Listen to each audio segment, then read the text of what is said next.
Hello बच्चों, कैसे हो आप सभी। मैं आशा करता हूँ कि आप सभी स्वस्थ होंगे, मस्त होंगे और आपकी पढ़ाई काफ़ी अच्छे तरीके से चल रही होगी। प्यारे बच्चों, आज की इस क्लास में मैं आपको पढ़ाऊंगा कंट्रासेप्टिव मेथड का पार्ट 2, जिसमें हम परमानेंट कंट्रासेप्टिव मेथड के बारे में समझेंगे, यानी कि अस्थायी गर्भनिरोधक विधियों के बारे में समझेंगे कि अस्थायी गर्भनिरोधक विधि क्या होती है, इसमें क्या क्या प्रोसीजर होते हैं, क्या क्या प्रक्रियाएं होती हैं, उन सभी के बारे में आज के इस क्लास में हम बात करेंगे।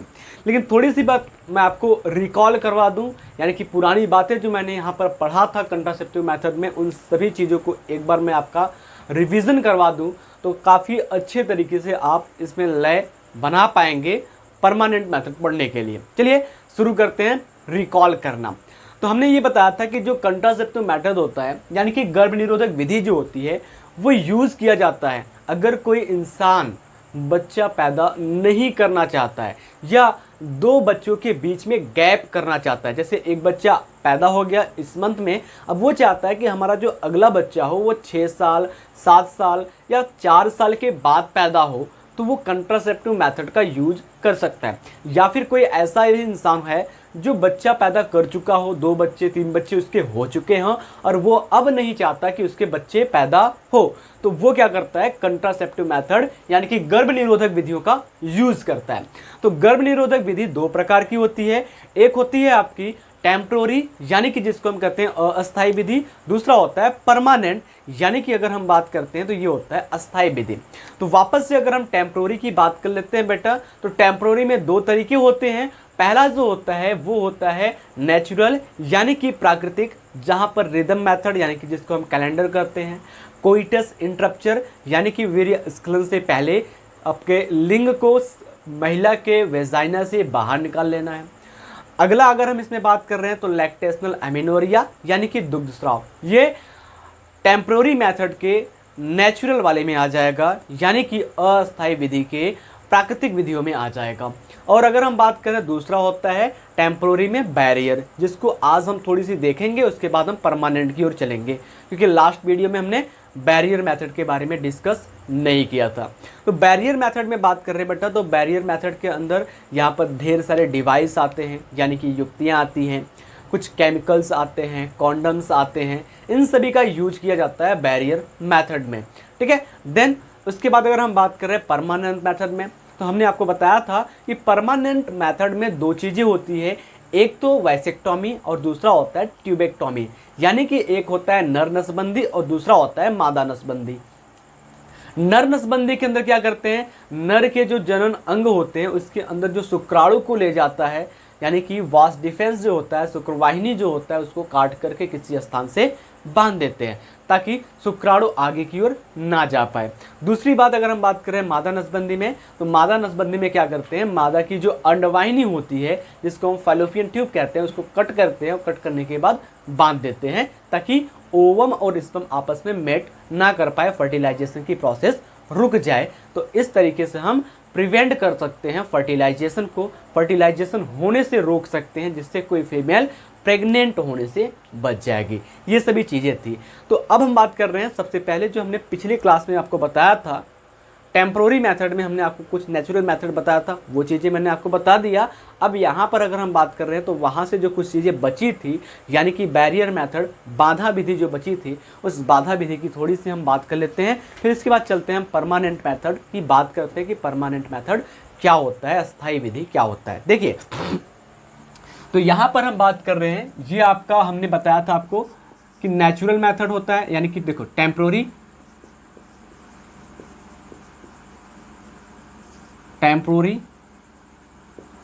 मेथड, यानी कि हम बात करते हैं अस्थायी विधि।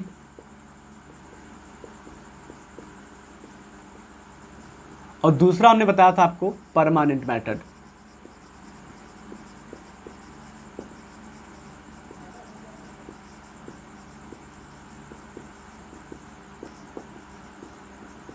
अस्थायी विधि। देखिए बेटा, टेम्प्रोरी मेथड में हमने आपको दो चीजें बताई थी, एक नेचुरल मेथड जिसको हम प्राकृतिक विधि कहते हैं,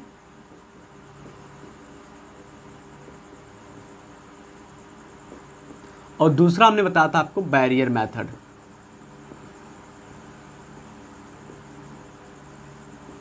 यानी कि बांधा विधि। ठीक है, परमानेंट मेथड में आपको दो चीजें हमने बताया था, यहां पर एक वैसेक्टोमी जिसको हम कहते हैं नर नसबंदी,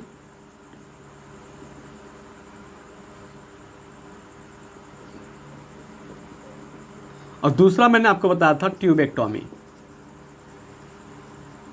यानी कि मादा नसबंदी।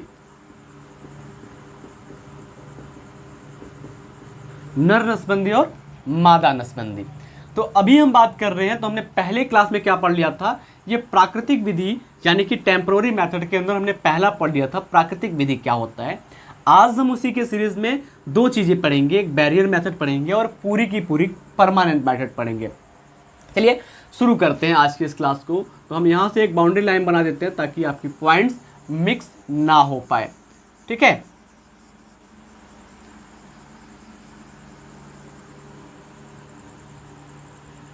चलिए हम बात कर रहे हैं किसकी, बैरियर मेथड की।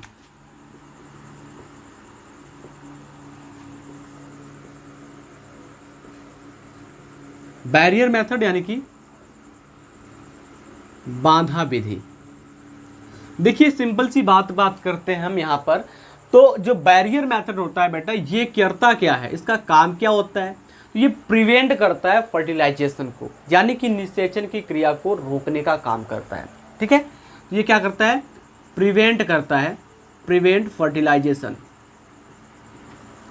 प्रिवेंट फर्टिलाइजेशन यानी कि क्या करता है, सीधा सीधा निषेचन क्रिया को रोकता है, निषेचन क्रिया को रोकना, ये बैरियर मेथड का काम होता है। ठीक है, अब देखो यहां पर क्या होता है कि बैरियर मेथड में प्रिवेंट होता है फर्टिलाइजेशन का। तो इसका मतलब क्या होता है बेटा, कि जो आपके स्पर्म होते हैं ना, स्पर्म जिसको हम कहते हैं शुक्राणु, और जो आपके अंडाणु होते हैं यानी कि जिसको हम ओवम कहते हैं, इन दोनों को क्या किया जाता है, मिलने से रोका जाता है। इन दोनों को ही क्या किया जाता है, एक दूसरे से मिलने से रोका जाता है।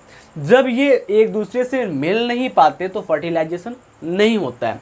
तो यहाँ पर कुल मिला जुला करके आपको ये पढ़ना है कि कैसे स्पर्म को ओवम से मिलने से रोका जाए, कैसे क्या तकनीक लगाया जाए कि स्पर्म को ओवम से ना मिलने दिया जाए। और इसके लिए हम यूज करते हैं बैरियर्स की, एक बाधा की यूज करते हैं, जिसकी वजह से मेल और फीमेल का स्पर्म आपस में नहीं मिल पाता। ये बैरियर मेथड के अंदर आता है। ठीक है, तो ये चीजें हो गई।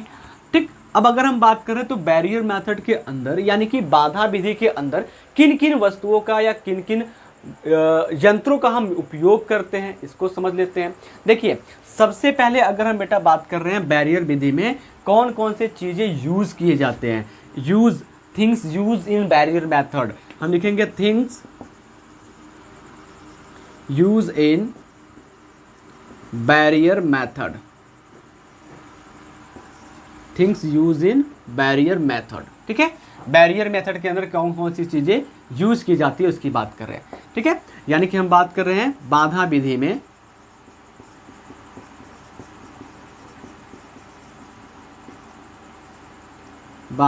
में उपयुक्त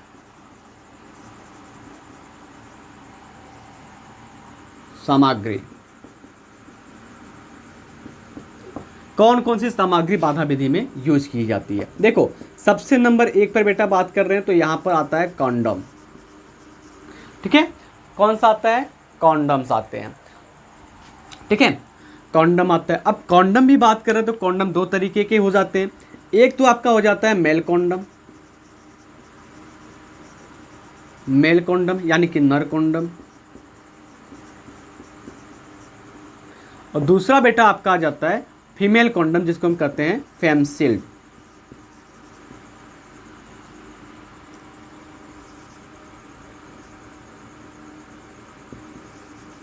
फेमशील्ड जिसको हम कहते हैं फीमेल कॉन्डम।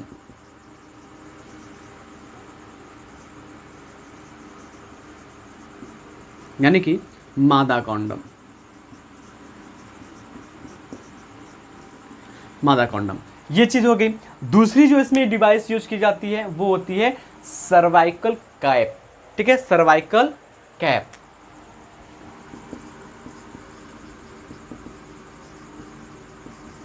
सर्वाइकल कैप यानी कि योनी टोपी या ग्रीवा टोपी, सॉरी ग्रीवा टोपी। ग्रीवा टोपी का यूज किया जाता है।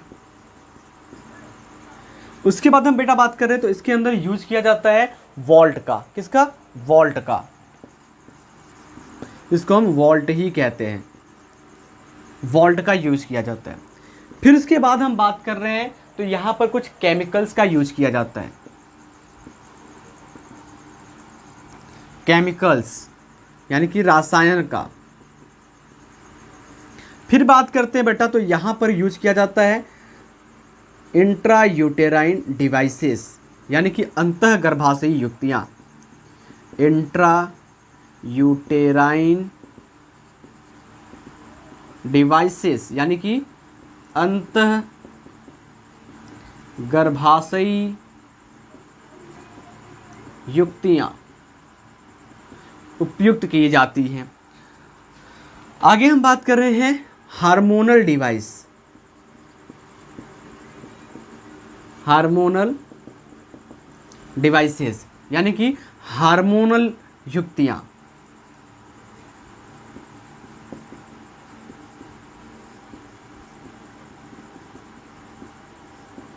एक युक्तियां, इन सभी चीजों का यूज किया जाता है बैरियर मेथड के अंदर। मैं आराम से धीमे धीमे आपको हर टॉपिक समझाऊंगा, भले ही थोड़ी सी क्लास लंबी चली जाए, लेकिन मेरा मेन उद्देश्य ये है कि आपको हर टॉपिक बेहतरीन तरीके से समझ में आना चाहिए।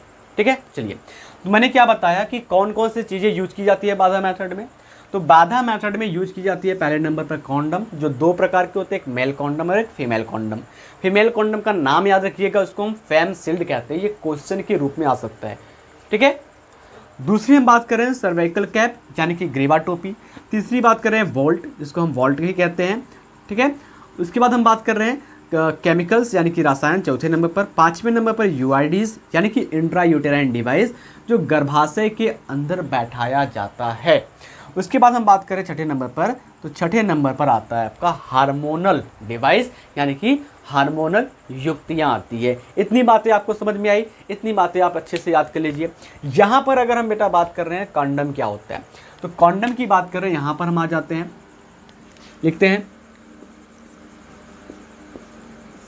कॉन्डम क्या होता है। ये दो चीजें बने होती हैं, या तो ये बने होंगे लैटेक्स से या फिर बने होंगे पतले रबर से। ठीक है, तो हम कह सकते हैं कि both male and female condom made up of latex और रबर। ठीक है, तो हम लिख सकते हैं कि बोथ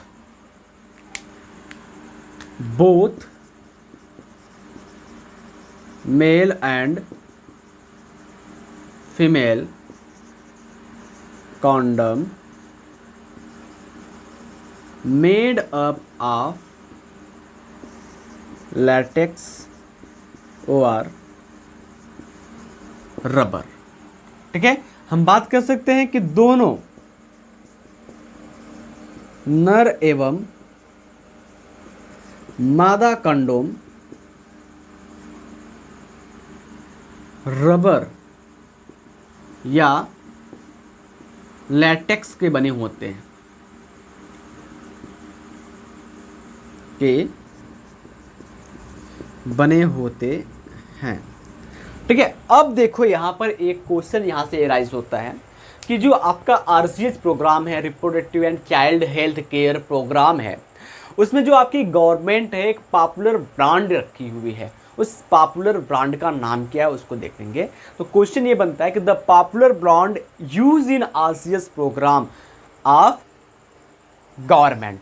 ठीक है, तो हम लिखेंगे कि पॉपुलर ब्रांड कौन सा है, सबसे अच्छी किस्म का माने जाने वाला जो ब्रांड है उसका नाम क्या है, तो वो है ड्यूरेक्स निरोध। ठीक है, तो हम कहेंगे पॉपुलर ब्रांड आरसीएस के लिए कौन सा है,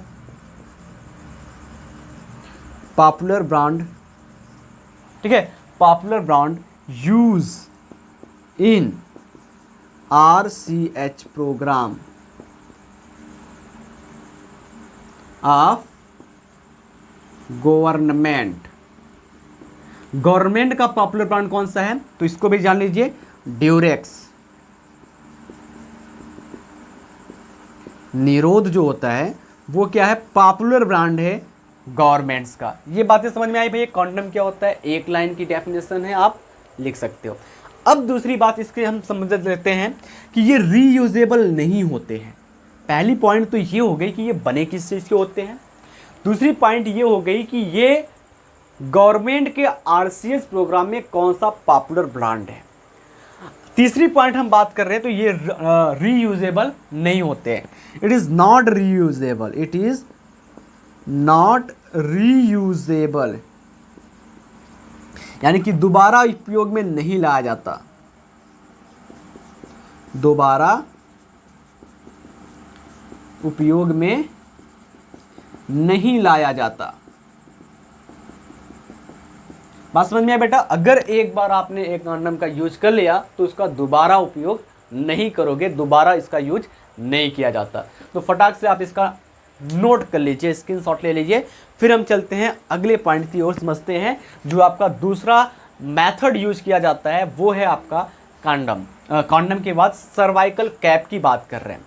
तो देखो सर्वाइकल कैप क्या होता है, एक टोपी के जैसी संरचना होती है। यहाँ पर मैं बता दूँ, थोड़ा सा ज़्यादा कुछ है नहीं, एक डायग्राम है। देखो क्या होता है, यहाँ पर सर्वाइकल कैप की बात कर रहे हैं तो आपने गेंद देखा होगा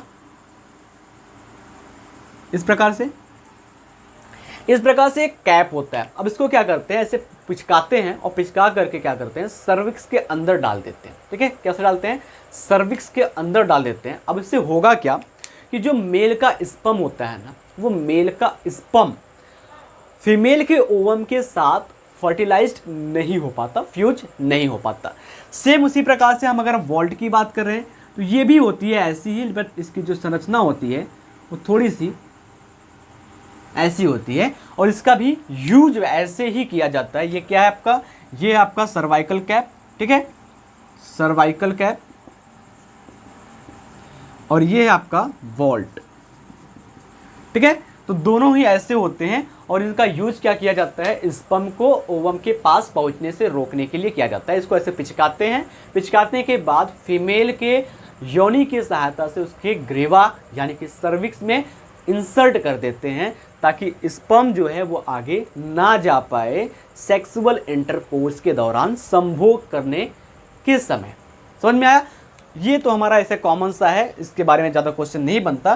क्वेश्चन बनता है केमिकल्स कौन कौन से यूज किए जाते हैं फर्टिलाइजेशन को प्रिवेंट करने के लिए, निषेचन को रोकने के लिए कौन कौन से केमिकल्स यूज किए जाते हैं, उसके ऊपर क्वेश्चन बनता है। देखो केमिकल्स की बात कर रहे हैं तो यहाँ पर ढेर सारे केमिकल्स उपयोग हैं, उपस्थित हैं या मार्केट में मिल रहे हैं, अवेलेबल हैं। जैसे क्रीम मिल रहा है, जेली मिल रहे हैं, फोम मिल रहे हैं, वेजाइनल टैबलेट्स मिल रहे हैं।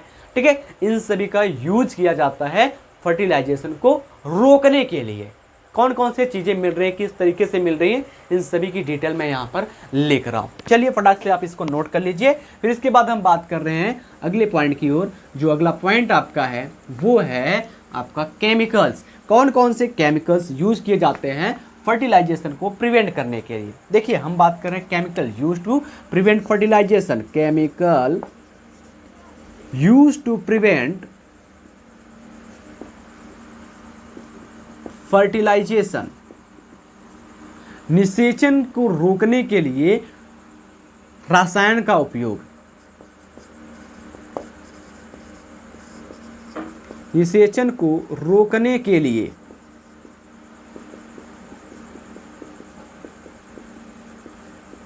रसायन का उपयोग। देखिए तो इसके लिए हम बात कर रहे हैं बेटा, ये हमारा चौथा नंबर है। तो मार्केट में क्या है कि जो चीज़ें अवेलेबल हैं वो अवेलेबल हैं क्रीम के रूप में, जो केमिकल्स अवेलेबल हैं, जेली के रूप में अवेलेबल हैं, फॉर्म्स के रूप में अवेलेबल हैं, टैबलेट्स के रूप में अवेलेबल हैं। तो हम लिख देते हैं कि द केमिकल्स, या हम बात करते हैं these are available in market in the form of cream, jelly, form and vaginal tablet. हम लिख सकते हैं कि these are available in the form of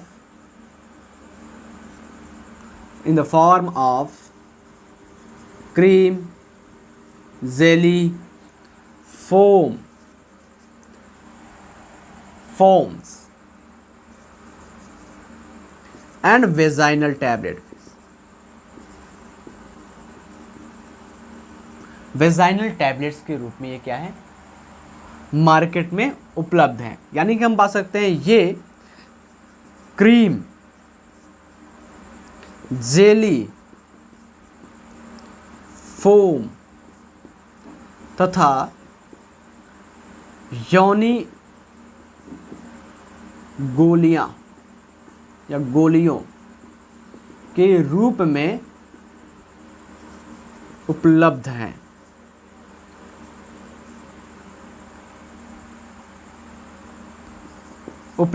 बात समझ में आया। अगले पॉइंट की अगर हम बात करें इसके अंदर तो क्या हो जाएगा कि इसके अंदर क्या क्या चीज़ें पाई जाती हैं। ठीक है, कौन कौन से केमिकल्स इस जेली को बनाने के लिए, फोम को बनाने के लिए, गोलियों को बनाने के लिए यूज किया जाता है, इसकी हम बात कर रहे हैं। तो दिस कंटेन्स, लिखेंगे these contain chemicals like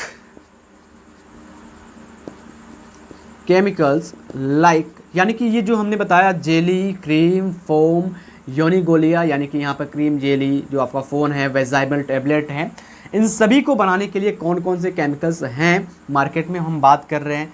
तो यहाँ पर आपको हम सिट्रिक एसिड लिख रहे हैं। अब भाई देखो, सिट्रिक एसिड को सिट्रिक एसिड ही कहते हैं, ये नाम आप लिख सकते हो हिंदी में। बोरिक एसिड का यूज किया जाता है, जिंक सल्फेट का यूज किया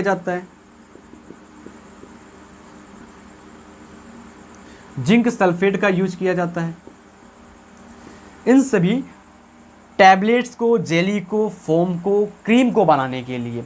तो भाई देखो, ये जो आपकी क्रीम है जिसके अंदर केमिकल्स होते हैं, उसका नाम मैंने लिखा हुआ है कि सिट्रिक एसिड होता है, हिंदी में सिट्रिक एसिड कहते हैं। बोरिक एसिड, जिंक सल्फेट, ये आपके मोस्ट इंपॉर्टेंट है, आप इसको याद करिएगा। अब बात करते हैं तो ये करते क्या हैं, इनका फंक्शन क्या होता है। तो ये क्या करते हैं, जो स्पर्म के ऊपर का मेम्ब्रेन होता है ना, प्लाज्मा मेम्ब्रेन, उस प्लाज्मा मेम्ब्रेन को तोड़ देते हैं, जिससे क्या होता है, स्पर्म की मोटिलिटी कम हो जाती है और स्पर्म को फाइगोसाइटोसिस सेल के द्वारा खा लिया जाता है। इतनी बातें समझ में आई तो फटाक से आप इसको नोट कर लीजिए, स्क्रीनशॉट लीजिए, टेक अ स्क्रीनशॉट 1 2 3। चलिए आगे हम चलते हैं और समझते हैं IUDs यानी कि इंट्रा यूटेराइन डिवाइस के बारे में बात कर रहे हैं कि इंट्रा यूटेराइन डिवाइस है क्या, यूज कैसे किया जाता है, और अगर हम बात करें इसके एग्जाम्पल क्या क्या हैं, उन सभी के बारे में हम समझते हैं। ठीक है, चलिए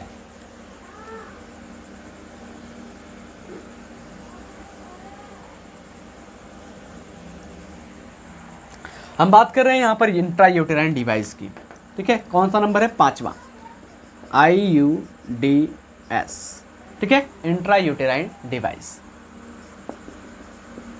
intra uterine device, intra uterine device की बात कर रहे हैं। डिवाइस होता है जी, डिवाइस लिखा हूं मैं। इंट्रा यूटेराइन डिवाइस की बात कर रहे हैं, यानी कि अंतः गर्भाशयी युक्ति, अंतः गर्भाशयी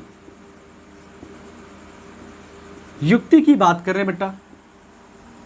देखो, अंतः गर्भाशयी युक्ति क्या होता है, एक ऐसा डिवाइस होता है जो फीमेल के बॉडी के अंदर इंसर्ट किया जाता है थ्रू डॉक्टर या एक्सपीरियंस्ड नर्स के द्वारा। इसको यूटेरस के अंदर इंसर्ट किया जाता है, क्योंकि नाम ही है इसका अंतः गर्भाशयी। अंतः का मतलब अंदर, गर्भाशयी का मतलब गर्भाशय में, युक्ति का मतलब डिवाइस। ठीक है, इंट्रा यानी कि अंदर, यूटेराइन मतलब यूटेरस, और आपका डिवाइस मतलब युक्ति होता है। तो इसको क्या किया जाता है, डॉक्टर्स के थ्रू एक यूटेरस के अंदर इंसर्ट कर दिया जाता है। ठीक है, तो इससे क्या होता है कि ये इंक्रीज कर देती है फाइगोसाइटोसिस को। ठीक है, जो स्पर्म को खाते हैं और यूटेरस के अंदर। जैसे हम बात कर रहे हैं, देखो सिंपल सी बात है, तो मैं आपको एक डायग्राम के माध्यम से समझा देता हूँ, तो आप वहाँ से समझ जाएंगे। फिर उसके बाद मैं आपको एग्जाम्पल बता देता हूँ, एग्जाम्पल भी आप लिख लीजिए। देखिए यहाँ पर क्या होता है, जैसे हम बात कर रहे हैं कि ये कोई फीमेल रिप्रोडक्टिव सिस्टम है। ठीक है, ये फीमेल रिप्रोडक्टिव सिस्टम है। और आपके पास क्या है, एक डिवाइस है जिसका नाम है इंट्रायूटेराइन डिवाइस। कुछ इस प्रकार से वो दिखाई देता है, ठीक है। अब किसी डॉक्टर्स के द्वारा, देखो ये क्या है, ये आपका यूआईडी है, IUDS, इंट्रायूटेराइन डिवाइस है। अब इसको क्या किया गया, एक डॉक्टर के द्वारा यूटेरस के अंदर फीड कर दिया गया।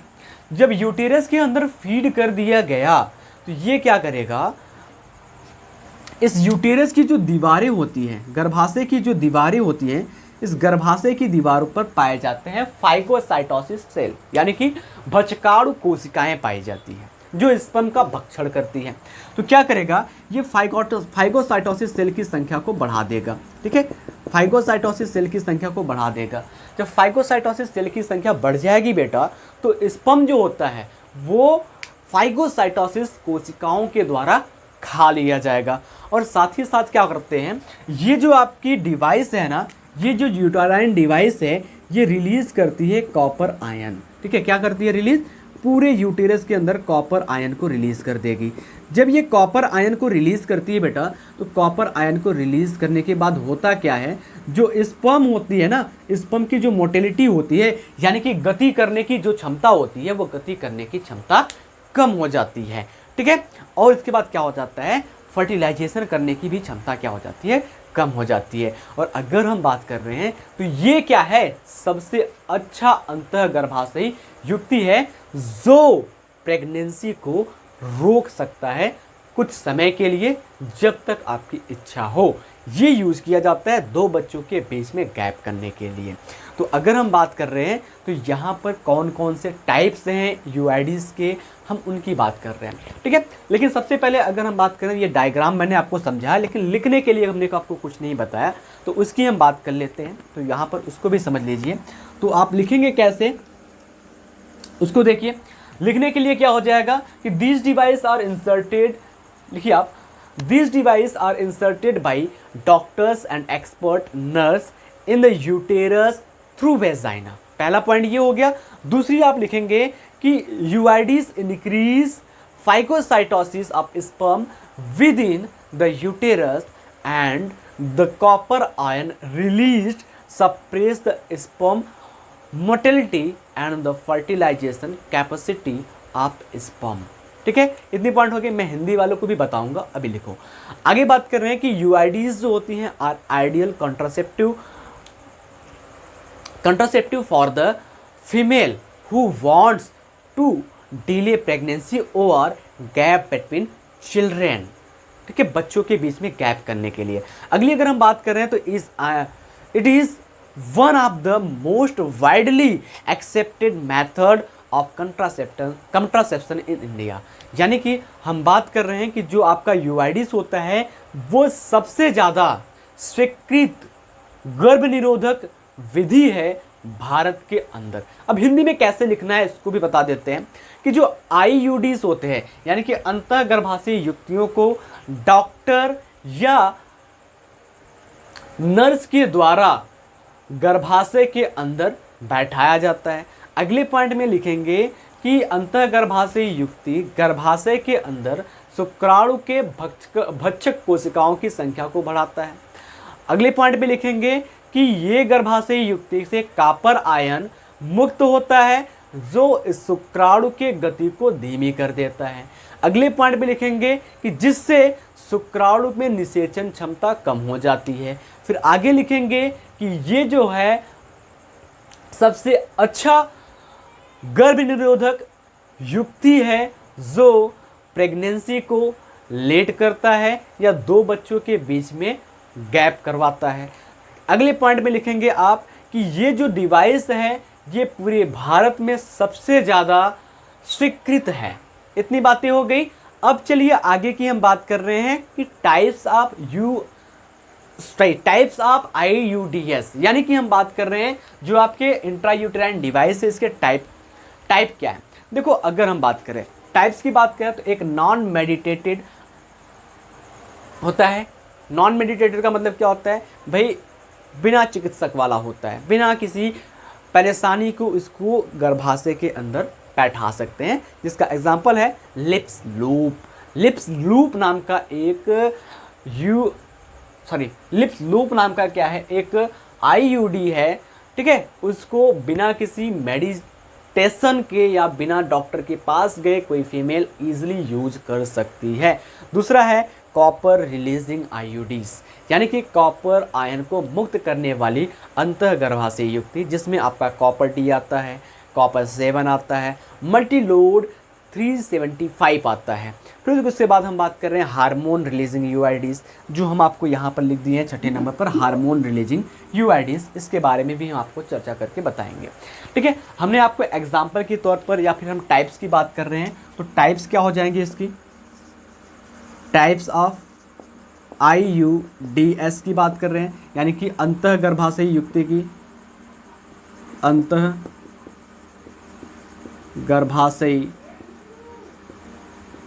युक्ति के प्रकार, अंतःगर्भाशय युक्ति के प्रकार की बात कर रहे हैं बेटा।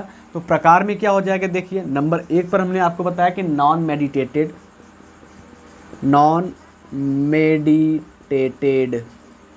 IUDs। एग्जाम्पल क्या है बेटा, यहाँ पर देख लीजिए, नॉन मेडिटेटेड कौन सा है, जो बिना डॉक्टर के पास गए कर सकते हैं, तो ये है लिप्स लूप,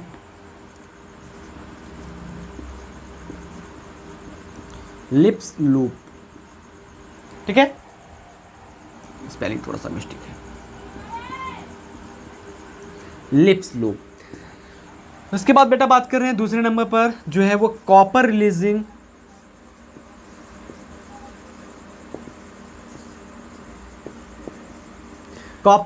IUDs। इसके अंदर एग्जाम्पल क्या आ जाएंगी बेटा, इसको भी देख लीजिए। एग्जाम्पल की बात कर रहे हैं तो कॉपर टी, कॉपर 7, मल्टीलोड 375। देखिए भाई, जो नाम हिंदी और इंग्लिश का है वो दोनों सेम है। आप उसको ये मत कहिएगा कि सर जी ने हिंदी में बताया या इंग्लिश में नहीं बताया, इंग्लिश में बताया या हिंदी में नहीं बताया। ये हो गया। उसके बाद हम अगली बात कर रहे हैं टाइप्स की। तो अगला टाइप्स जो मैंने यहाँ पर लिखा हुआ है वो इसका पार्ट है, ये है hormone releasing IUDs। Hormone releasing IUDs की बात करते हैं तो यहाँ पर प्रोजेस्ट्रोजर्ट आता है, LNG-20 आता है, ठीक है। प्रोजेस्ट्रोजर्ट,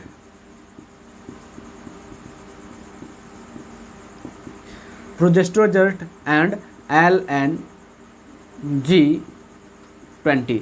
देखो प्रोजेस्ट्रोजर्ट से रिलेटेड एक क्वेश्चन इस बार नीट में पूछा गया था। खैर छोड़ते हैं वहाँ पर उसको, यहाँ पर हम देखते हैं, हमारा ये एग्जाम्पल हो गया। अब बात कर रहे हैं कि कॉपर रिलीजिंग IUDs।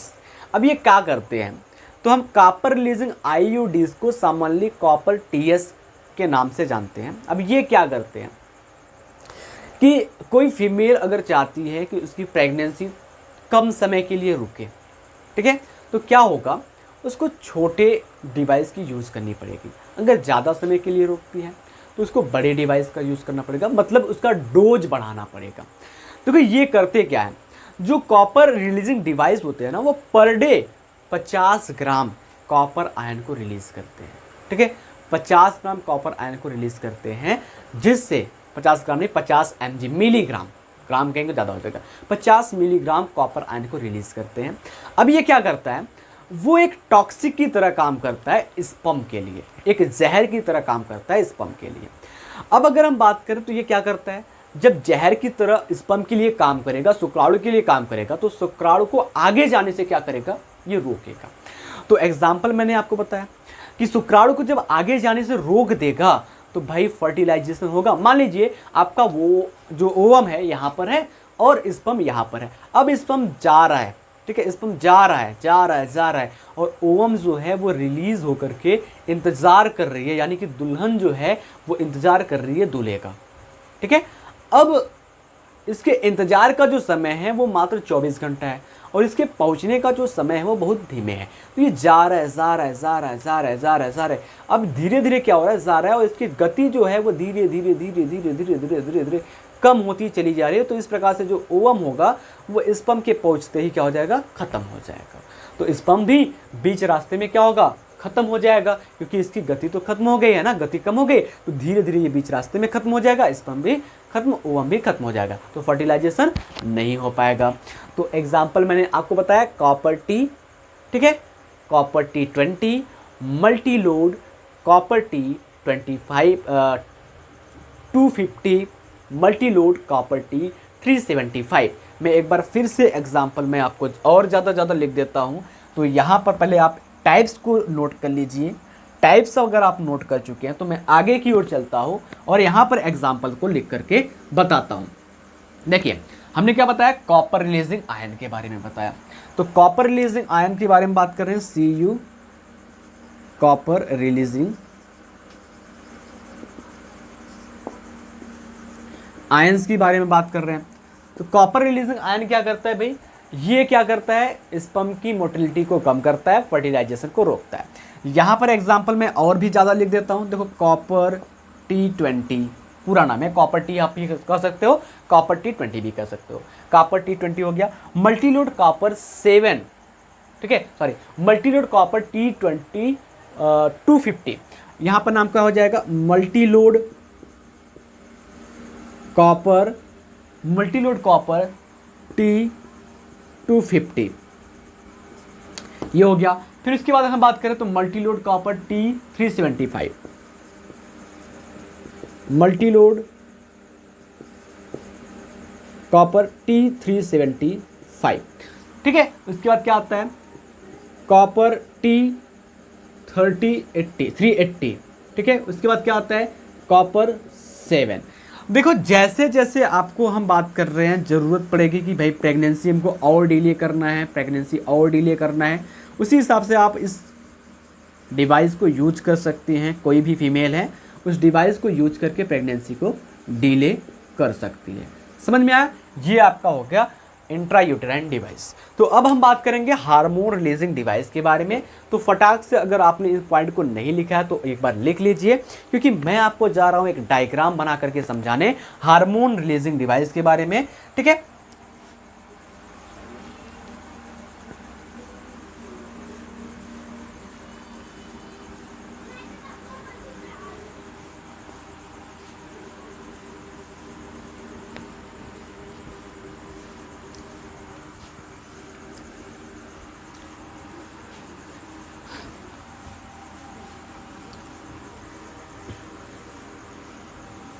चल मेरे भाई बात करते हैं हार्मोन रिलीजिंग डिवाइस के बारे में।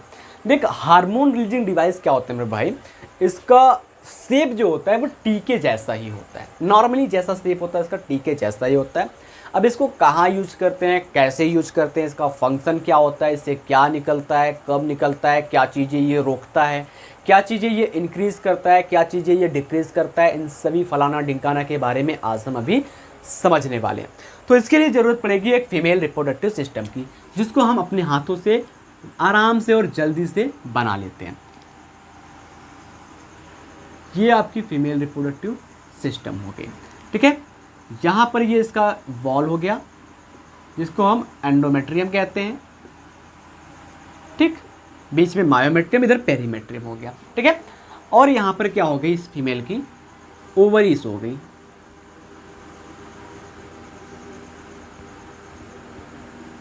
ये इसकी ओवरीज होगी। ध्यान से वीडियो को देखना। अब यहाँ तक अगर पहुँच ही गए हो तो क्लास को पूरा करना। लाइक करने के लिए मैं नहीं कहूँगा, क्योंकि अगर आपको क्लास अच्छा लगता है तो आप खुद ही लाइक करोगे, खुद ही सब्सक्राइब करोगे और शेयर भी करोगे। अगर नहीं लगता है तो भाई फिर जा सकते हो, ठीक है। लेकिन यहाँ तक पहुँच गए हो तो मैं कहूँगा कि यहाँ से लौटने से बढ़िया है कि थोड़ा सा और आगे चलो, उन पॉइंट्स को भी देख लो जो बचे हुए हैं। तो यहाँ पर देखो, ये आपका पूरा फीमेल रिप्रोडक्टिव सिस्टम बन करके तैयार हो गया। ये आपकी है ओवरी, ये ओवरी है, ये समझ में आया। अब देखो क्या होता है, यहां पर हमने क्या किया, एक कहां गया मेरा मार्कर, एक हम बात कर रहे हैं, यहां पर एक हमने डिवाइस लगा दिया, ठीक है। एक हमने क्या किया, यहां पर एक डिवाइस लगा दिया,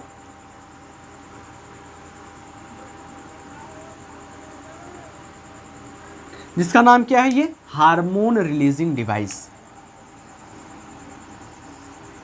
ठीक है।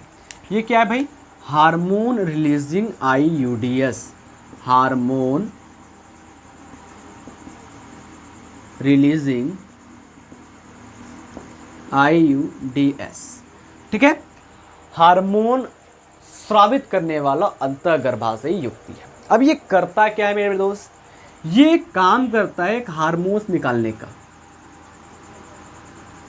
ये हार्मोन निकालने का काम करता है। कौन सा हार्मोन निकालता है, तो ये रिलीज करता है प्रोजेस्टेरॉन हार्मोन। क्या निकालता है, प्रोजेस्टेरॉन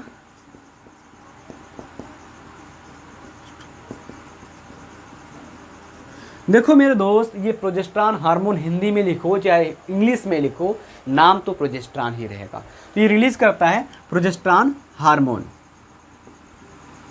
रिलीज कर दिया प्रोजेस्टेरॉन हार्मोन। अब जब ये प्रोजेस्टेरॉन हार्मोन रिलीज करता है तो मैंने आपको जब पहला या दूसरा चैप्टर पढ़ाया था मेल और ह्यूमन रिप्रोडक्टिव सिस्टम, तो वहाँ पर प्रेगनेंसी के दौरान मैंने बताया था कि कुछ हार्मोन्स निकलती हैं और उस हार्मोन्स का फंक्शन भी मैंने बताया था। तो उसी में से एक हार्मोन यहाँ पर प्रोजेस्टेरॉन है जो निकलवाया जा रहा है इस हार्मोन रिलीजिंग IUDs के द्वारा। तो प्रोजेस्टेरॉन हार्मोन निकल रहा है। अब ये प्रोजेस्टेरॉन हार्मोन करता क्या बेट्टू, तो ये प्रोजेस्टेरॉन हार्मोन मेरा बच्चा ये करता है यहाँ पर जो म्यूकस प्लग होता है, ठीक है, म्यूकस का बना हुआ सर्वाइकल प्लग होता है, उसको ये मोटा कर देता है। ठीक है, क्या करता है, मोटा कर देता है सर्वाइकल प्लग को। यहां पर क्या करेगा, एक सर्वाइकल प्लग है, इस तरीके से क्या करता है, ये सर्वाइकल प्लग को मोटा कर देता है। थिकनिंग ऑफ सर्वाइकल प्लग, ग्रीवा प्लग को मोटा करता है। ग्रीवा प्लग का मोटा होना, ग्रीवा प्लग का मोटा होता है तो भाई ये एक इंडिकेशन होता है, ये एक सूचना होता है कि भाई प्रेगनेंसी है। लेकिन वास्तव में क्या है, प्रेगनेंसी नहीं है। ये आपका जो म्यूकस प्लग है, सर्वाइकल प्लग जिसको कह रहे हैं, या म्यूकस प्लग है जो सर्विक्स के अंदर उपस्थित है, ये मोटा तब होता है जब कोई फीमेल प्रेग्नेंट होती है, कोई फीमेल पेट से जब होती है तब ये मोटा होता है। लेकिन यहाँ पर क्या हो रहा है, यहाँ पर कुछ ऐसा नहीं है, कुछ उल्टा है। उल्टा क्या है कि ये डिवाइस की वजह से हार्मोन निकल रहा है और ये हार्मोन्स क्या कर रहा है, इस प्लग को मोटा कर दे रहा। बात समझ में आया, मेरी आवाज़ थोड़ी सी पतली होती जा रही है, एनर्जी डाउन हो रहा है। अभी क्या हो गया, अब ये एक इंडिकेशन भेजेगा, हार्मोन प्रोजेस्टेरॉन निकल रहा है, तो प्रोजेस्टेरॉन हार्मोन क्या करेगा, प्रिवेंट करेगा इम्प्लांटेशन को। अब दूसरी बात याद रखना, जब तक ये प्रोजेस्टेरॉन हार्मोन निकलेगा तब तक इस दीवार के अंदर भी कोई चेंजेस नहीं होगी, जो एंडोमेट्रियम है वहाँ पर भी कोई चेंजेस नहीं होगी। तो क्या होगा, दूसरा चीज़ भैया, इम्प्लांटेशन भी रुक जाएगा। प्रिवेंट इम्प्लांटेशन, प्रिवेंट इम्प्लांटेशन लिख देता हूँ मैं साफ से, प्रिवेंट इम्प्लांटेशन। आगे भी प्रोसेस है मैं बताऊंगा, यानी कि इम्प्लांटेशन, अंतर्रोपण नहीं होगा, अंतर्रोपण नहीं होगा। बात समझ में आया, ये अंतर्रोपण को भी रोक रहा है, नोट करेंगे अभी आप, अंतर्रोपण को भी रोक रहा है। फिर साथ ही साथ हम बात कर रहे हैं तो फीमेल के बॉडी में ऊपर क्या होता है, एक हाइपोथैलेमस होता है, उसके जस्ट नीचे एक होती है प्यूस ग्रंथि, पिट्यूटरी ग्लैंड्स होती है। ठीक है, हाइपोथैलेमस और पिट्यूटरी ग्लैंड्स होती है। यही प्रोजेस्टेरॉन हार्मोन क्या करता है, एक मैसेज भेजता है इस हाइपोथैलेमस को। ये क्या है, हाइपोथैलेमस। ऊपर साथ दिख रहा है कि नहीं दिख रहा है, मैं नाम लिख रहा हूं हाइपोथैलेमस, रुकिए चेक कर लेता हूं।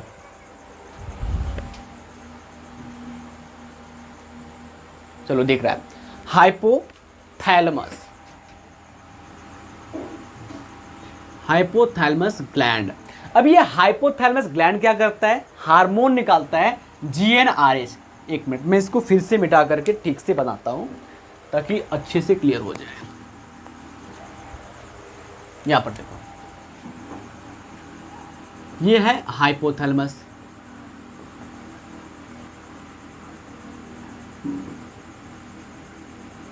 हाइपोथैलेमस ग्रंथि है, ये निकालता क्या है, GnRH।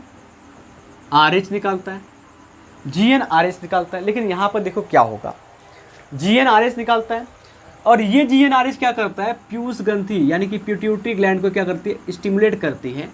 और इस पिट्यूटरी ग्लैंड से क्या होती है, दो हार्मोन निकलती हैं जिसका नाम है FSH और एक LH, फॉलिकल स्टिमुलेटिंग हार्मोन, पूटिका उत्तेजित हार्मोन और ल्यूटिनाइजिंग हार्मोन। ठीक है, ये दो हार्मोन निकलते हैं किससे, ये पीयूष ग्रंथि से।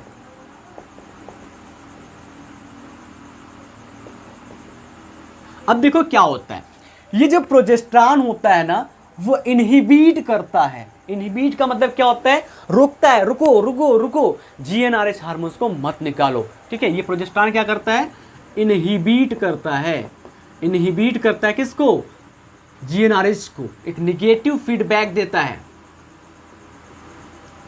अब जब GnRH को एक निगेटिव फीडबैक मिल जाएगा तो यहाँ पर GnRH क्या होगा, नहीं निकलेगा। जब GnRH नहीं निकलेगा तो इस पिट्यूटरी ग्लैंड को भी इनहिबिट हो जाना पड़ेगा।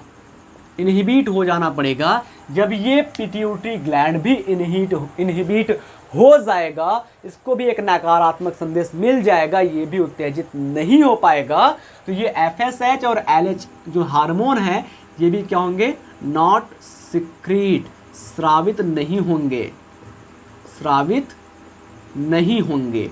जब स्रावित नहीं होंगे तो आगे की जो प्रोसेस है यूटेरस के बाद की जो आपके अंडाशय यानी कि ओवरी के अंदर होती है, फॉलिकल्स का मैच्योर होना, ओव्यूलेशन होना, कार्पस लूटियम का बनना, वो सभी क्या हो जाएगा, स्टॉप हो जाएगा। Stop all the process. ठीक है, ये चीजें होती हैं एक हार्मोन डिवाइस वाले में। यहां पर देख लीजिए क्या करता है ये हार्मोनल डिवाइस। हार्मोनल डिवाइस क्या कर रहा है, सबसे पहले नंबर पे क्या कर रहा है, प्रिवेंट कर रहा है, प्रिवेंट इम्प्लांटेशन। प्रिवेंट इम्प्लांटेशन यानी कि अंतरोपण नहीं होने दे रहा है। दूसरा क्या रहा है, thickening of mucus plug.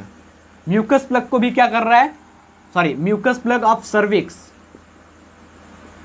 Cervix के म्यूकस प्लग को क्या कर रहा है, मोटा कर रहा है। दूसरा क्या कर रहा है, इनहिबिट कर रहा है, इनहिबिट हाइपोथैलेमस। फिर क्या कर रहा है, not secrete GnRH, not secrete GnRH। GnRH नहीं निकल रहा है तो क्या हो रहा है, पिट्यूटरी नॉट स्टिमुलेट, उत्तेजित नहीं हो रही, तो क्या हो रहा है, LH एंड FSH नहीं निकल रही है, तो आगे की प्रोसेस स्टॉप हो जाएगी। तो मैंने आपको पढ़ाया टेम्परोरी मेथड के अंदर, नेचुरल मेथड के अंदर हमने आपको पढ़ाया रिदम मेथड यानी कि कैलेंडर मेथड, विथड्रॉल मेथड जिसको कोइटस इंटरप्चर कहते हैं, फिर उसके बाद लैक्टेशनल एमेनोरिया पढ़ाया। नेचुरल के बाद दूसरा हमने टेम्पररी में पढ़ाया आपको बैरियर, जो कि आज पढ़ाया। बैरियर मेथड में हमने आपको पढ़ाया कंडम्स के बारे में, सर्वाइकल कैप के बारे में, वॉल्ट के बारे में, IUDs के बारे में पढ़ाया, और जिसमें ये अंतिम है हार्मोनल डिवाइस, ठीक है, उसके बारे में पढ़ाया। देन जो आज हम आपको पढ़ाएंगे वो बहुत ही महत्वपूर्ण चीज़ है, वो है एक फीमेल के अंदर किस तरीके से परमानेंटली प्रेगनेंसी को रोका जा सकता है, या एक मेल के अंदर किस तरीके से परमानेंटली स्पर्म को रिलीज होने से रोका जा सकता है। फटाक से आप इस पॉइंट को नोट कीजिए, फिर चलते हैं हम 5 मिनट की और क्लासेस से उसको समझते हैं और ख़त्म हो जाएगी आज की इस क्लास।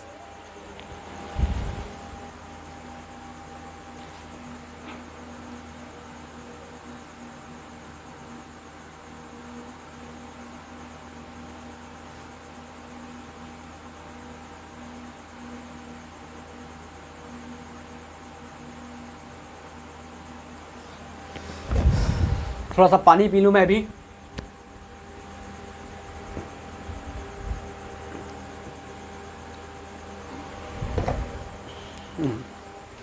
कोई ना, चलो फटाक से आप नोट कीजिए, फिर चलते हैं हम आगे।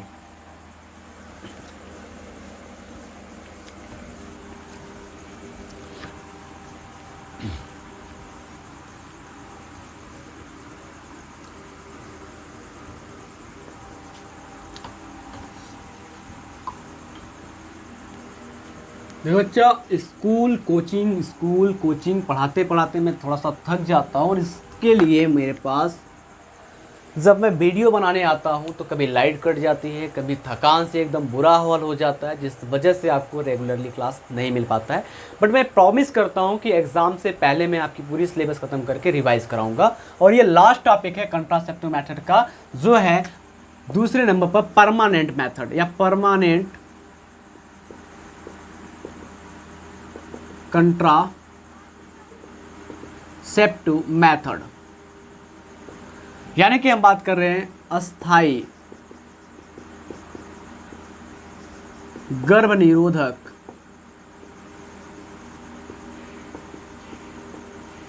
विधि। देखो, इसके अंदर दो चीजें आएंगी। पहला मैंने आपको बताया वैसेक्टॉमी, जिसको हम कहते हैं नर नसबंदी, और दूसरा आता है ट्यूबेक्टॉमी,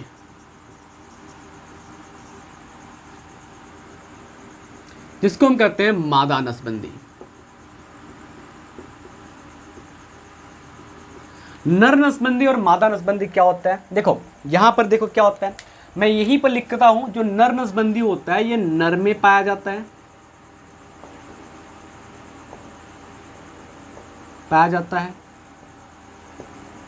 प्रेजेंट इन मेल।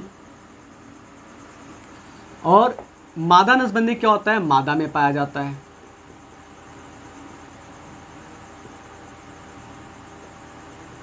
मादा में पाया जाता है, यानी कि प्रेजेंट इन फीमेल, फीमेल के अंदर ये पाया जाता है। बात समझ में आए? आइए एक डायग्राम के मेथड से समझते हैं वैसेक्टॉमी और ट्यूबेक्टॉमी क्या होता है। देखिए, सबसे पहले अगर हम बात करें तो ये एक मेल रिप्रोडक्टिव सिस्टम का मैं डायग्राम बना रहा हूं, रफली डायग्राम है, ठीक है।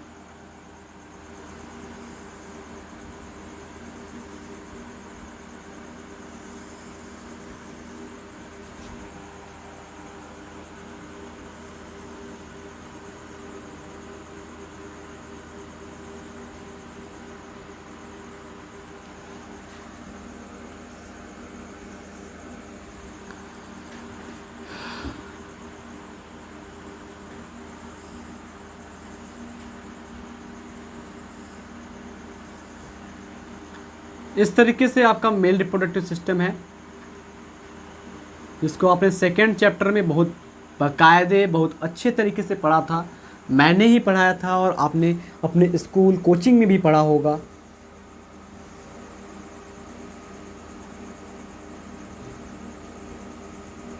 नाम लिखने की ज़्यादा ज़रूरत है नहीं इस डायग्राम में, क्योंकि हमारा जो मेन टॉपिक है वो वैसेक्टॉमी और ट्यूबेक्टॉमी है। इस प्रकार से आपका मेल रिप्रोडक्टिव सिस्टम था, और यहाँ पर जो था क्या था, आपका प्राइमरी सेक्स ऑर्गन टेस्टिस था, और पीछे इपिडिडाइमस था। यहाँ पर भी क्या था, प्राइमरी सेक्स ऑर्गन टेस्टिस था, और पीछे क्या था, इपिडिडाइमस, ठीक है।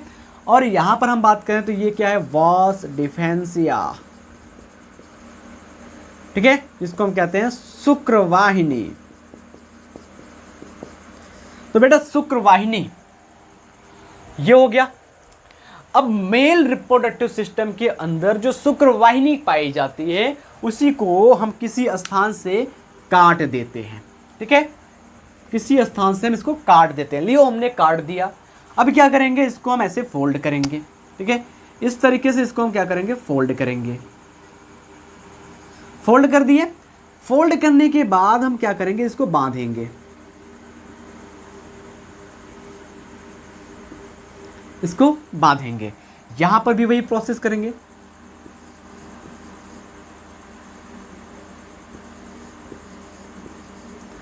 जब हमने क्या किया, वास डिफरेंस को कट किया एंड टाई किया, cut the vas deferens of male reproductive system and tie it, known as vasectomy. शुक्र नलिका को काटना और उसको बांधना नर नसबंदी कहलाता है, ठीक है। तो क्या है, कट एंड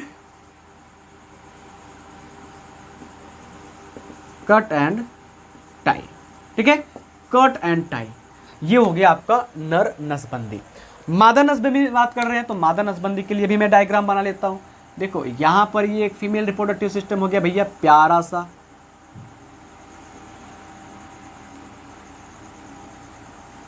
तेरा हुआ मैं धीरे धीरे खोने लगा मैं, धीरे धीरे तुम्हें। लो ये तैयार हो गया आपका फीमेल रिप्रोडक्टिव सिस्टम, बस चुटकियों में। तो अब क्या होगा, ये आपका प्राइमरी सेक्स ऑर्गन ओवरी है, ये आपका यूटेरस, ये वेजाइना, ये सर्विक्स, ये फैलोपियन ट्यूब है, ये आपका एंडोमेट्रियम, मायोमेट्रियम और पेरीमेट्रियम है। बस हमको कुछ नहीं देखना है, इसमें थड़ाक से हिरना है आपको फैलोपियन ट्यूब, जिसको हम कहते हैं ओविडक्ट। यही नाम है भैया ओविडक्ट, जिसको हम कहते हैं फैलोपियन ट्यूब। यानी कि हम बात करते हैं ओविडक्ट होगा तो अंडवाहिनी, फैलोपियन ट्यूब होगा तो भैया डिंब वाहिनी। सटाक से हमने क्या किया, इस फैलोपियन ट्यूब को हमने काटा, काटने के बाद थोड़ा सा फोल्ड किया, ठीक है, दोनों तरफ से ने काटने के बाद क्या किया, थोड़ा सा मोटा हो गया, फोल्ड किया, फोल्ड करने के बाद क्या किया भैया, हमने इसको कस करके बांध दिया। इस तरीके से हमने क्या किया, कस करके बांध दिया। तो सेम डेफिनेशन होगा भैया, जहां पर आपने लिखा था वास डिफरेंशिया, वहां पर लिखोगे आप ओविडक्ट लिखोगे, और कट और टाई सेम सेम रहेगा। तो हम क्या लिखेंगे, cut the oviduct and tie it in female reproductive system called tubectomy. बात समझ में आई? चलिए एक बार मैं आपको थोड़ा सा बहुत जल्दी से आपको समझा देता हूँ क्या क्या चीज़ें हैं, बस आप कॉन्सेंट्रेट होकर के 2 मिनट सुनिएगा। हमने क्या पढ़ाया, कंट्रासेप्टिव मेथड पढ़ाया। कंट्रासेप्टिव मेथड का मतलब होता है गर्भ निरोधक विधि। इसमें क्या होता है, हम प्रेगनेंसी को रोकते हैं, चाहे वो टेम्परेरी हो चाहे वो परमानेंट हो। मतलब क्या है कि प्रेगनेंसी को 2 तरीकों से रोका जा सकता है, पहला टेम्परेरी रूप से, दूसरा परमानेंट रूप से, जो यहाँ पीछे देख रहे हैं। टेम्परेरी में बात करें, 2 चीज़ें, नेचुरल मेथड और बैरियर मेथड। नेचुरल की हमने बताया क्या, रिदम यानी कि कैलेंडर मेथड। अब इसमें क्या होता है भाई, कैलेंडर मेथड के अंदर हम यूज करते हैं एक सेफ टाइम पीरियड का। मतलब कि हम बात कर रहे हैं फीमेल के अंदर क्या होता है, हर मंथ क्या होता है, पीरियड्स आते हैं, मेंस्ट्रुअल साइकिल चलता है। अब उस मेंस्ट्रुअल साइकिल के अकॉर्डिंग हम चलते हैं, तो किसी फीमेल के अंदर मेंस्ट्रुअल साइकिल बहुत लेट भी हो सकता है, जल्दी भी हो सकता है। तो आपके एनसीईआरटी में दिया गया है 28 + -2। अगर फीमेल के अंदर मेंस्ट्रुअल साइकिल 28 दिन का है तो उसका ओव्यूलेशन 14वें दिन होगा। 14वें दिन ओव्यूलेशन होगा तो हमको पता है कि ओवम का जो लाइफ टाइम होता है वो होता है 24 घंटे का, स्पर्म का टाइम होता है 3 घंटे का, 3 दिन का, 72 घंटे का।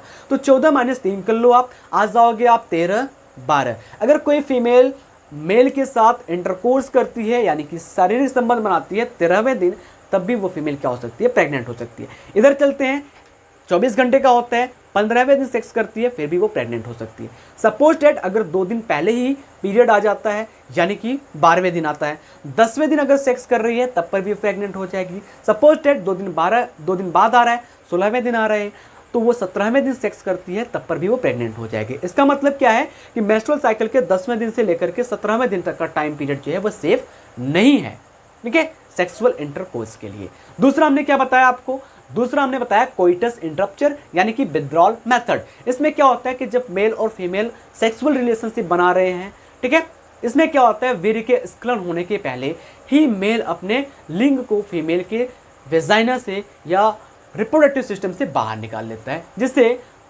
प्रेगनेंसी की चांसेस नहीं होती। लेकिन अगर हम बात करें, ये सबसे ज़्यादा फेलियर मेथड है, ऐसा केवल किताबों में लिखा है और होता बहुत कम है। उसके बाद हम बात करें लैक्टेशनल एमिनोरिया। हमने आपको बताया कि जब कोई फीमेल अपने बच्चे को दूध पिला रही है तो 6 महीने तक मेंस्ट्रुअल साइकिल नहीं आएगा तो प्रेगनेंसी नहीं होगा, ठीक है, ये हो गया। उसके बाद हमने बताया आपको बैरियर मेथड। तो बैरियर मेथड में हमने आपको आज ही बताया कंडम्स के बारे में। 2 प्रकार के होते हैं, एक मेल और फीमेल, दोनों ही बने होते हैं रबर या लैटेक्स के, दोनों रीयूजेबल नहीं होते यानी कि दोबारा से यूज नहीं किया जा सकता है। अगला हमने बताया सर्वाइकल कैप के बारे में और वॉल्ट के बारे में। दोनों ही क्या होते हैं, जैसे आपने गेंद देखा होगा आधा कटा हुआ, उस टाइप के होते हैं, उसको मोड़ करके क्या करते हैं, फीमेल के रिप्रोडक्टिव सिस्टम में लगाते हैं, जिससे स्पर्म आगे नहीं जा पाता है और फर्टिलाइजेशन नहीं हो पाता। अगला हमने आपको बताया कि कुछ केमिकल्स का यूज किया जाता है। अब केमिकल्स की बात करें, केमिकल्स क्या होते हैं?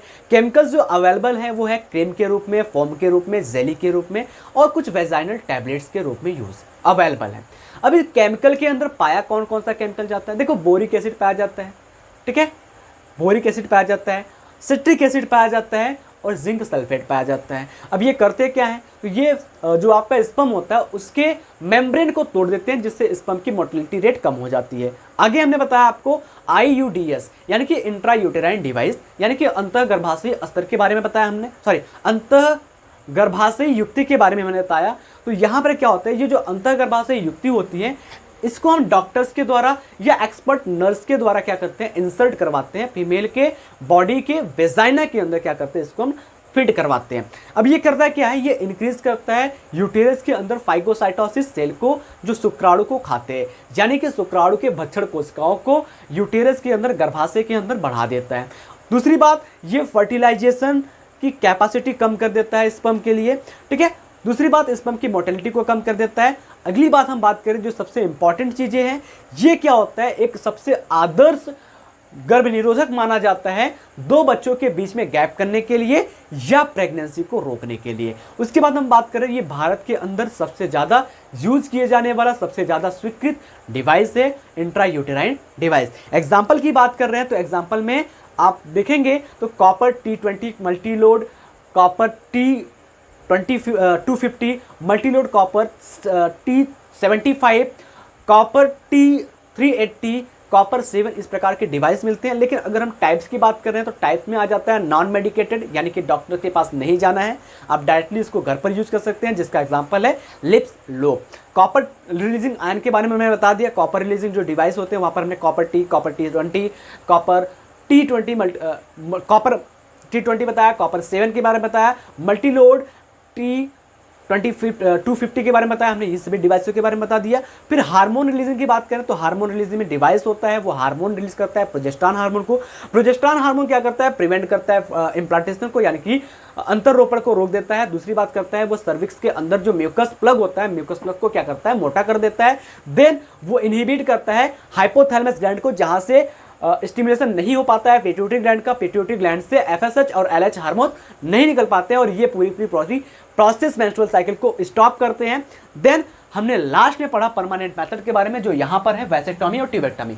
वैसेक्टोमी में मैंने नर बताया जो कि नर के अंदर पाया जाता है, ट्यूबेक्टोमी में मैंने मादा संबंधी बताया जो मादा के अंदर पाया जाता है। वैसेक्टोमी क्या करते हैं, नर के वास डिफेंस यानी कि शुक्रवाहिनी को काट करके किसी स्थान से बांध देते हैं। ट्यूबेक्टोमी में क्या करते हैं, ट्यूबेक्टोमी यानी कि हम बात करें फाइलोपियन ट्यूब या ओविडक्ट को किसी स्थान से काट करके बांध देते हैं। याद रखना, किसी एक को नहीं काटना है, दोनों को अगर आप काटोगे तब भी जाकर के ये मेथड सक्सेस होगा, अन्यथा एक को आप काटोगे तो दूसरे से स्पर्म पहुंच जाएगा, फर्टिलाइजेशन हो जाएगा। यहाँ पर एक को अगर आप काटते हो तो दूसरे से ओवम बाहर आ जाएगा और इधर से स्पर्म आएगा और यहाँ पर फर्टिलाइजेशन हो जाएगा। तो मैं आशा करता हूँ कि जितनी भी बातें मैंने आज आपको बताई है वो बेहतरीन तरीके से आपके इधर फीड हो गई होगी, ठीक है।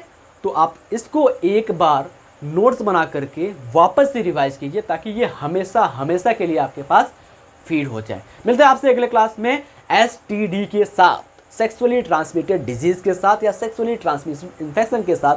बने रहिए हमारे साथ बायोलॉजी पढ़ने के लिए। मैं आशीष प्रजापति हमेशा स्वागत करता हूं आपका अपने YouTube चैनल में। मिलते हैं अगले क्लास में, तब तक के लिए जय हिंद, जय भारत।